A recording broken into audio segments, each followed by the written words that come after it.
ছাব্বিশের ভোটের লড়াই চা বলয় বাড়তি গুরুত্ব তৃণমূলের। আবার জিতবে বাংলা প্রচার কর্মসূচিতে জেলায় জেলায় অভিষেক। আজ আলিপুরদুয়ারে সভা, সরাসরি ৩,০০০ চা শ্রমিকের সঙ্গে কথা, অভাব অভিযোগ শুনে দেবেন জবাবও।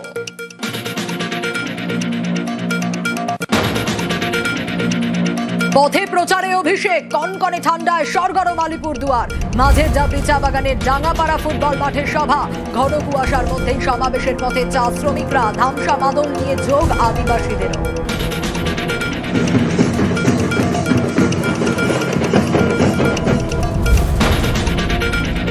ছাব্বিশের অগ্নি পরীক্ষা, ভোটমুখী বাংলায় জোর প্রচারে বিজেপিও।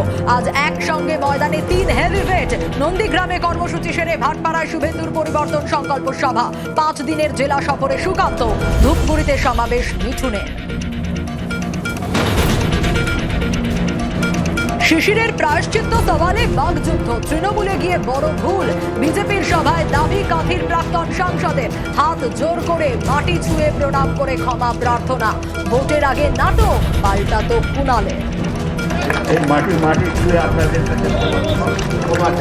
আমি ভুল করেছিলাম, আপনারা ক্ষমা করবেন। ক্ষমা করে ২৬ সালে ভারতীয় জনতা পার্টিকে ইয়াসুন মোদীজির নেতৃত্বে মমতা বন্দ্যোপাধ্যায়ের জন্য আপনি যেটা পেয়েছেন সেটার জন্য ধন্যবাদটাই থাক।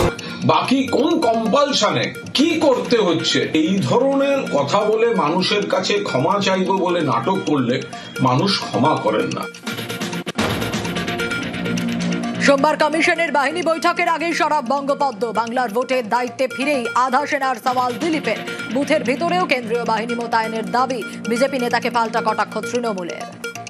বারবার ডিমান্ড করেছি যে বুথের মধ্যে যাতে সেন্ট্রাল ফোর্স থাকে। তো যদি এটা হয় তাহলে পশ্চিমবাংলার মানুষ যারা ভয়ে ভোট দিতে যান না তারাও দিতে যাবেন, ভোটের পার্সেন্টেজ বাড়বে। তাহলে টিএমসির পক্ষে টেকা মুশকিল আছে। কেন্দ্রীয় বাহিনী তো গতবারও এনেছিলেন, পারলে ন্যাটো থেকে বাহিনী আনবেন, রাষ্ট্রপুঞ্জের পিসকিপিং ফোর্স আনতে পারেন, কিন্তু বাংলার মানুষ ভোটটা দেবে দিনের থেকে কোনো বাহিনী ভোট দেবে না। তাই যতই করুক হামলা, আবার জিতবে বাংলা। হিয়ারিং এ হয়রানি নতুন ভোটারদেরও। ২০০২ এর লিস্টে বাবা মায়ের নাম, তবুও নথি চেয়ে শুনানিতে তলব। শিখে পড়াশোনা, বানারহাটের হোস্টেল ছেড়ে বাড়িতেই আলিপুরদুয়ারের কলেজ পড়ুয়া। কলকাতার কাজকর্ম ছেড়ে জেলা স্বাস্থ্য দপ্তরের কর্মীও।